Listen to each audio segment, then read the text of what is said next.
শ্ৰদ্ধাৰ শিক্ষাগুৰুসকল, সেন্সাছ সম্পৰ্কীয় আন এটা ভিডিঅ'লৈ আপোনালোক সকলোকে স্বাগতম জনাইছোঁ। আজিৰ ভিডিঅ'টোত কথা পাতিম HLO এপৰ লাইন নম্বৰ, বিল্ডিং নাম্বাৰৰ ৰিপিট অপশ্যন আৰু লগতে সেন্সাছ হাউচ নাম্বাৰ আৰু সেন্সাছ হাউচ নাম্বাৰৰ ৰিপিট আৰু নিউ অপশ্যনৰ বিষয়ে। স্ক্ৰীনত দেখা ভিডিঅ'টোত মই ইতিমধ্যে আপোনালোকৰ আগত লাইন নম্বৰ, বিল্ডিং নম্বৰ আৰু সেন্সাছ হাউচ নম্বৰৰ বিষয়ে বিশদভাৱে আলোচনা কৰিছোঁ। এই ভিডিঅ'টিত মই আপোনালোকৰ আগত বিশেষকৈ বিল্ডিং নাম্বাৰৰ ৰিপিট অপশ্যন আৰু লগতে সেন্সাছ হাউচ নাম্বাৰৰ ৰিপিট আৰু নিউ অপশ্যনৰ বিষয়ে জনাবলৈ চেষ্টা কৰিম। গতিকে আশা কৰিছোঁ ভিডিঅ'টো আপোনালোকৰ কাৰণে নিশ্চয়কৈ উপযোগী হ'ব। ভিডিঅ'টি চাই ভাল লাগিলে লাইক আৰু শ্বেয়াৰ কৰি দিব আৰু লগতে যদি আপোনালোকে ইউটিউবত এই ভিডিঅ'টি চাই আছে তেনেহ'লে ভিডিঅ'টি চোৱাৰ পিছত চেনেলটো ছাবস্ক্ৰাইব কৰিবলৈ নাপাহৰিব। HLO এপটো অ'পেন কৰাৰ পিছত স্ক্ৰীনৰ একেবাৰে ওপৰৰ পিনে আপোনালোকে লাইন নম্বৰটো দেখা পাব। লাইন নম্বৰটো নিষ্ক্ৰিয় আৰু এইটো স্বয়ংক্ৰিয়ভাৱে বৃদ্ধি হ'ব। তাৰপিছত 2 নম্বৰতে পাব বিল্ডিং নাম্বাৰ। বিল্ডিং নাম্বাৰৰ তলত আপোনালোকে দেখা পাব এণ্টাৰ অৰ চিলেক্ট বিল্ডিং নাম্বাৰ। ইয়াতে আপোনালোকে বিল্ডিং নাম্বাৰটো এণ্টাৰ কৰিব লাগিব আৰু যেতিয়া আপোনালোকে প্ৰথম ঘৰ মানুহৰ তাত বিল্ডিং নাম্বাৰ এণ্ট্ৰি কৰিব তেতিয়া ৰিপিট অপশ্যনটো তলত যিটো ৰিপিট অপশ্যন দেখা পাইছে সেই ৰিপিট অপশ্যনটো নিষ্ক্ৰিয় হৈ থাকিব। তাৰপিছত তলৰ পিনে আপোনালোকে সেন্সাছ হাউচ নাম্বাৰ এণ্ট্ৰি কৰিব লাগিব। ইয়াতে আপোনালোকে তলৰ পিনে যিটো নিউ অপশ্যন দেখা পাইছে তো তাত ক্লিক কৰি দিয়াৰ লগে লগে সেন্সাছ হাউচ নাম্বাৰটো অট'মেটিকেলি জেনেৰেট হ'ব। তাৰপিছত তলৰ পিনে প্ৰিভিউ, জাম্প আৰু নেক্সট এই তিনিটা অপশ্যন পাব। নেক্সটত ক্লিক কৰি আপোনালোকে সেই ঘৰখনৰ সেন্সাছ কমপ্লিট কৰিব পাৰিব।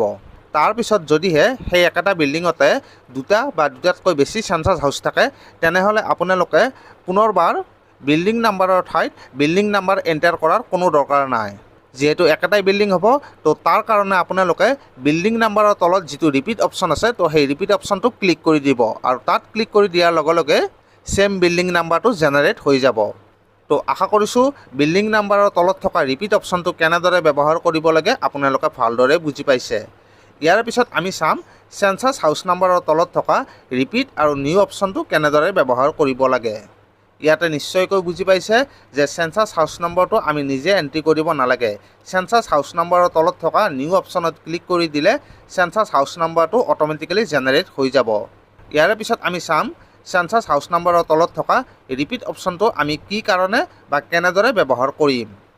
যদিহে এটা সেন্সাছ হাউচতে দুটাকৈ হাউচহোল্ড অৰ্থাৎ দুটাকৈ ফেমিলি একেলগে বসবাস কৰে তেনেহ'লে আমি সেন্সাছ হাউচ নম্বৰৰ তলত থকা নিউ অপশ্যনটো ক্লিক কৰি আমি এটা পৰিয়ালৰ অথবা এটা হাউচহোল্ডৰ সেন্সাছ সম্পূৰ্ণ কৰাৰ পিছত পুনৰাই এই এপটোলৈ আহি আমি ছেম বিল্ডিং নাম্বাৰটো ৰিপিট কৰি তাৰপিছত সেন্সাছ হাউচ নম্বৰতো আমি ৰিপিট অপশ্যনটো ক্লিক কৰিব লাগিব আৰু ৰিপিট অপশ্যনটো ক্লিক কৰাৰ পিছতে সেন্সাছ হাউচ নম্বৰটো ৰিপিট হ'ব।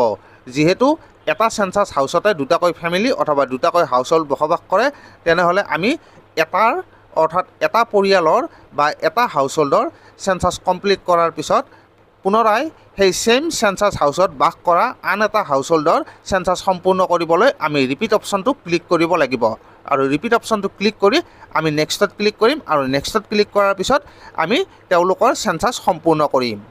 তো মনত ৰাখিব ইয়াতে থুলমূলকৈ মই আপোনালোকক ভালদৰে জনাই দিছোঁ যে যদিহে এটা বিল্ডিঙতে এটাতকৈ অধিক সেন্সাছ হাউচ থাকে তেনেহ'লে আমি বিল্ডিং নাম্বাৰৰ তলত থকা ৰিপিট অপশ্যনটো ক্লিক কৰি ছেম বিল্ডিং নাম্বাৰ জেনেৰেট কৰি ল'ম যিহেতু তেওঁলোকৰ বিল্ডিং নাম্বাৰ এটাই হ'ব। আৰু সেন্সাছ হাউচৰ ক্ষেত্ৰত যদিহে এটা সেন্সাছ হাউচতে এটাতকৈ অধিক হাউচহোল্ড বসবাস কৰে তেনেহ'লে আমি তেওঁলোকৰ পৃথককৈ সেন্সাছ সম্পূৰ্ণ কৰিব লাগিব আৰু তাৰ কাৰণে সেন্সাছ হাউচ নাম্বাৰৰ তলত থকা নিউ অপশ্যনত ক্লিক কৰি আমি এটা হাউচহোল্ডৰ সেন্সাছ সম্পূৰ্ণ কৰাৰ পিছত পুনৰাই এই এপটোলৈ আহি আমি ছেম বিল্ডিং নাম্বাৰ চিলেক্ট কৰি সেন্সাছ হাউচ নাম্বাৰটো আমি ৰিপিট কৰি বাকী থকা হাউচহোল্ডৰ সেন্সাছ সম্পূৰ্ণ কৰিম। আৰু এই ক্ষেত্ৰত যিহেতু তেওঁলোকৰ সেন্সাছ হাউচ নম্বৰ এটাই হ'ব গতিকে আমি সেন্সাছ হাউচ নম্বৰৰ তলত থকা ৰিপিট অপশ্যনত ক্লিক কৰিলে আমি ছেম সেন্সাছ হাউচ নম্বৰ পাম আৰু তাৰপিছত তলত থকা নেক্সট অপশ্যনত ক্লিক কৰি আমি তেওঁলোকৰ সেন্সাছ সম্পূৰ্ণ কৰিম। তো আশা কৰিছোঁ আপোনালোকে এই গোটেইখিনি কথা ভালদৰে বুজি পাইছে। ইয়াৰ পিছতো যদি আপোনালোকৰ কিবা বুজিব লগা থাকে তেনেহ'লে আপোনালোকে কমেণ্ট বক্সত জনাবলৈ নাপাহৰিব। মই ভিডিঅ' আকাৰে আপোনালোকৰ মাজলৈ লৈ আহিবলৈ চেষ্টা কৰিম। তো আজিৰ ভিডিঅ'টিত এইখিনিয়ে। ভিডিঅ'টো ভাল লাগিলে লাইক আৰু শ্বেয়াৰ কৰি দিবলৈ নাপাহৰিব। ধন্যবাদ।